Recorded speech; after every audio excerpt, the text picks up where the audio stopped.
Bonsoir.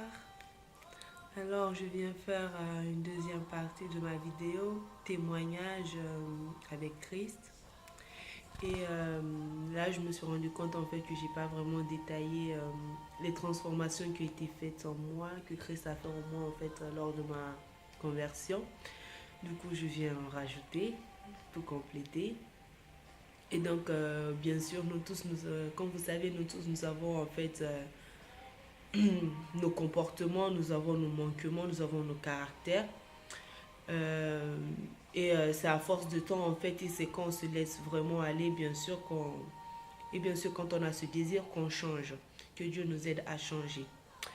Et moi, avant, je dirais, j'étais colérique, enfin colérique dans le sens où je dirais pas que je m'énervais vite, mais il y a des choses vraiment ça m'énervait. Et quand je suis énervée, en fait, je parle mal.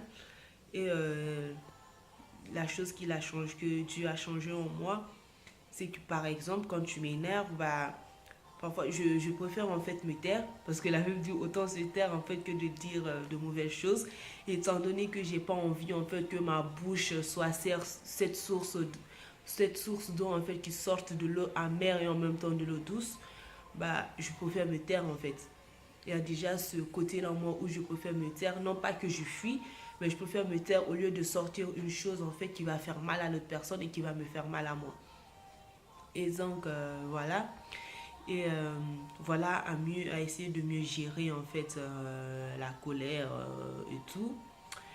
Euh, voilà. Et bien sûr, en trait de caractère, Dieu il change toujours, il ne cesse de changer. Et quand on se rend compte au fur et à mesure qu'on se rend compte de nos manquements, on se laisse aller. Et surtout, il faut se laisser aller parce que quand on dit s'abandonner à Dieu et tout, on dit on s'abandonne, mais franchement, j'ai envie de dire que non, on ne s'abandonne pas totalement parce qu'on a toujours ce côté en fait qu'on veut garder.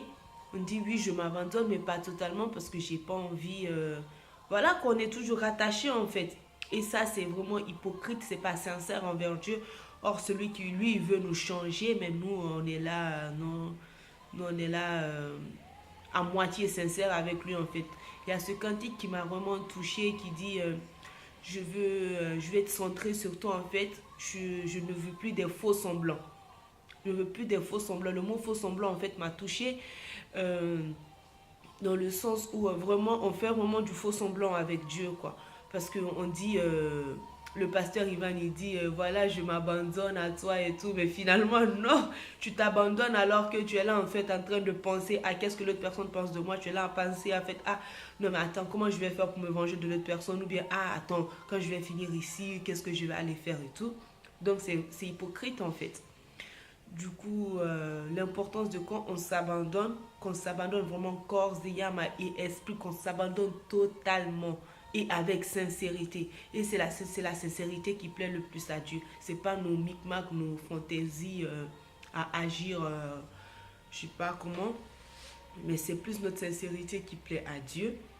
Et donc, les faux semblants. Et moi, quand j'ai pris conscience en fait que je ne voulais pas de faux semblants, parfois je faisais de faux semblants avec Dieu alors que non je ne devais pas, ça ne m'arrange pas, ça ne l'arrange pas, il n'aime pas ça, il n'aime pas ça, du coup il va pas se glorifier dans ma vie en fait si j'ai des faux semblants. Donc c'est ça, si je fais semblant avec celui qui m'a créé, bah, ma vie est fausse en fait, ma vie est fausse. Et c'est vraiment cette conscience-là que j'ai prise et je me suis abandonnée. Je ne dirais pas que je suis au top, top, top, top. Non, mais j'ai vraiment ce désir chaque jour de m'améliorer dans mon abandon à Dieu pour qu'il opère encore des changements en moi. Parce que avant aussi, j'étais vraiment têtue. Mais têtue, têtue, têtue. Je voulais être cette personne en fait qui a raison, qui a la seule logique en fait. Pour moi, dans ma tête, ma logique était la seule. Quand tu me parlais, je disais oui, enfin oui, mais enfin genre, je dis mais j'ai pas tort quand même et tout et tout et tout. Même si l'autre personne n'avait pas tort, je disais d'accord, mais il y avait quand même mon idée à côté. Mais je dis il fallait quand même que tu acceptes en fait ce que j'ai dit. Et là, j'étais vraiment têtue. Et là, je dirais, là, je le suis encore un peu. Aujourd'hui même, je l'ai fait avec quelqu'un, mais je le suis encore un peu. Mais ça a diminué vraiment parce que là, au moins, j'accepte de dire, oui, ok, tu as raison et voilà quoi. La Bible dit d'accepter en fait les gens qui nous reprochent des choses ou d'accepter en fait les reproches qui sont constructifs en fait. Ne pas se braquer parce qu'on n'est pas d'accord avec ce qu'on dit. Faut pas penser que cette personne est contre nous, que cette personne ne sait pas. Non, la remarque que cette personne fait, c'est peut-être que voilà quoi. C'est une bonne remarque, ça peut nous aider. Et j'ai vraiment, ça c'est, ah non non, ça vraiment ça a fait un grand, un grand travail. Dieu il a vraiment fait un grand travail en moi de ce côté-là. Parce que là j'accepte, voilà quoi, j'accepte quand tu me dis non et tout, fais ça, fallait faire ça comme ça et tout tout tout tout. J'ai du mal à dire oui, d'accord, ok, mais comme on dit, il faut faire, enfin, quand ton âme n'a pas envie de faire quelque chose, autant le faire en fait. Donc je dis, bah, enfin, je dis ok, d'accord. Et au début, quand je disais ok, je dis ok, enfin, pour faire plaisir. Mais après, mais ok, vraiment, quand je disais ok, d'accord, après je réfléchis, je me dis, enfin voilà, c'était pas si mal en fait. J'ai bien fait de dire, ok, même si j'avais mon idée, je peux concilier les deux pour arranger les choses, je peux concilier les deux pour mieux faire en fait. Donc, le fait d'accepter les reproches, parce que même jusqu'à présent, j'ai un peu de ça en moi. Quand on me fait un reproche, je sens plus en fait comme si, ah non, mais toi, vous me faites tout le temps des reproches, en fait, c'est comme si je faisais rien de bien. Et ça me fait mal, je vais dire, comme si je faisais rien de bien. Alors que non, c'est pas parce on nous fait des reproches en fait qu'on fait toujours, qu'on nous fait beaucoup de reproches plutôt que ça veut dire qu'on fait tout mal en fait. Non, on nous fait des reproches pour améliorer notre comportement, pour améliorer notre vie en communauté, pas forcément en mal en fait. C'est ce qu'il faut, c'est ce que j'ai dû accepter vraiment. C'est pas forcément un mal, c'est pas forcément un mal. Et voilà, et ce passage de la Bible, je sais pas, c'est dans Proverbe, qui dit vraiment d'accepter, en fait, il ne faut pas être en compagnie des gens qui nous disent en fait que ce qu'on a envie d'entendre. Non, ça, c'est pas de bonnes personnes, ça, c'est pas nos amis, ça, non. Ceux qui nous disent tout le temps ce qu'on veut entendre, non. Les remarques constructives, c'est ce qui nous construit, c'est ce qui nous fortifie, c'est ce qui nous fortifie. Et je rends vraiment grâce à Dieu pour ça. Je rends vraiment grâce à Dieu car il m'a ouvert les yeux en fait sur beaucoup de choses dans ma vie que je ne pourrais pas tout citer. Mais je le rends vraiment grâce. Et puis les personnes qu'il a mis sur mon chemin, depuis ma conversion, en fait, je me suis rendu compte que c'est des personnes qui m'ont aidé au fur et à mesure à me fortifier plus dans la foi, à me fortifier dans ma vie chrétienne, à vraiment mener une vie chrétienne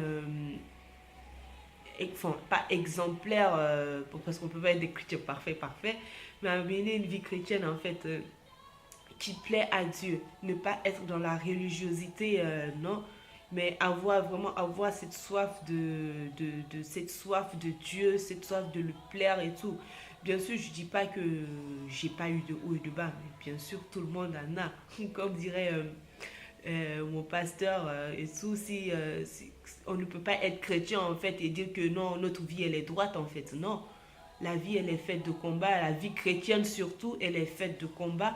Et c'est ça en fait qui montre notre fortification, c'est ça qui montre notre alliance en fait avec Dieu. Et il faut, c'est obligé en fait qu'un chrétien il passe par des épreuves pour montrer sa foi, qu'il passe par des épreuves pour fortifier sa foi, qu'il passe par des épreuves pour témoigner surtout, pour témoigner surtout.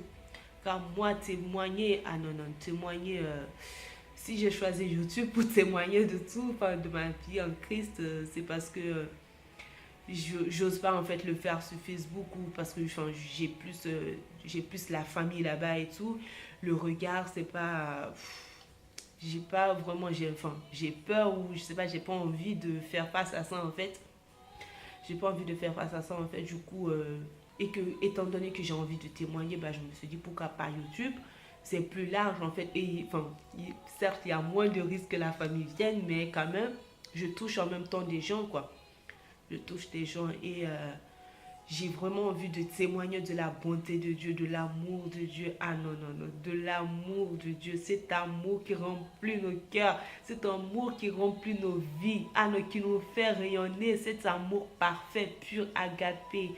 Ah non, non, quand je dis Dieu, Dieu, il nous aime, mais d'un amour, waouh, d'un amour, waouh. Et moi, je l'aime tellement, mon Dieu, enfin, tout le temps, il me manque des mots, en fait, pour lui dire combien je l'aime, pour dire combien il est bon pour moi, en fait, combien je suis reconnaissante, en fait, ne serait-ce que de son existence, ne serait-ce que de son existence, comment je suis reconnaissante qu'il soit Dieu, qu'il soit là. Même si je n'ai rien, en fait, même si je suis pas la fille la plus riche du monde, même si, voilà, genre, aujourd'hui, je manque de chaussures, demain, j'ai une chaussure, même si c'est pas ça, mais mon Dieu est là quand même. J'ai cette conscience en moi, en fait, que quoi qu'il arrive, mon Dieu est là. Et quoi qu'il arrive, il est fidèle et qu'il m'entend. Quand je soupire après lui, il m'entend. Il nous entend. Où qu'on soit, en fait, il nous entend. Même si on a l'impression que on prie dans le vide, même si on a l'impression que, voilà, on ne sent pas sa présence. Mais il faut vraiment insister, insister, parce que Dieu, il entend. Il est partout, il entend. Et il entend nos prières et il l'exauce. Et il l'exauce. Il l'exauce surtout. Et son exaucement, plus ça se fait attendre, plus c'est impactant. Plus ça se fait attendre, plus c'est impactant. Alors, je voudrais vraiment encourager quelqu'un aujourd'hui à espérer en l'Éternel dans n'importe quelle situation. Espérer en lui, même si ça fait des années, il prie.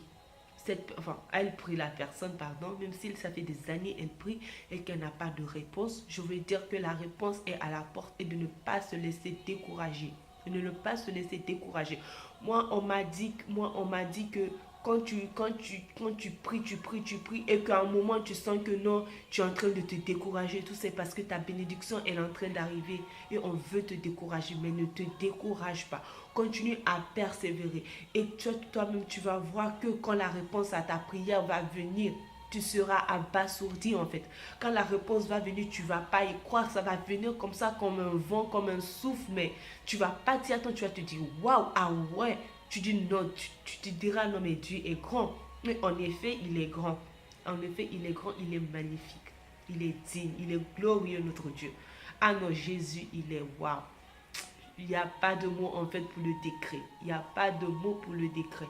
Juste encourager à espérer en l'Éternel et à se donner totalement, totalement pour qu'il opère des transformations en nous et qu'on soit vraiment sincère avec lui, qu'on arrête les faux semblants avec Dieu, qu'on arrête les faux semblants avec Dieu. Quand on veut vraiment qu'il nous change, que nous soyons disposés à ce changement, que nous soyons disposés à sortir de nos routines, que nous soyons disposés à nous détacher de nos mauvais comportements, de nos mauvais traits de caractère.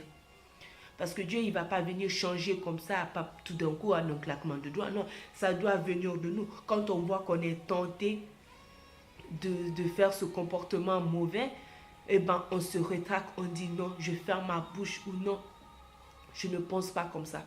C'est comme ça en fait que le Saint-Esprit travaille en nous, par notre propre décision en nous. Tout se passe par nos propres décisions. Ça ne se fait pas d'un clin d'œil, ça ne se fait pas d'un claquement de doigts. Ce n'est pas facile du tout, mais on doit persévérer avec Christ. Et vraiment, on verra la gloire de Dieu. Assurément, on verra la gloire de Dieu dans nos vies. On verra la gloire de Dieu dans nos vies. Je vous laisse avec cet encouragement et je vous dis à la prochaine pour une autre vidéo. Que Dieu vous bénisse.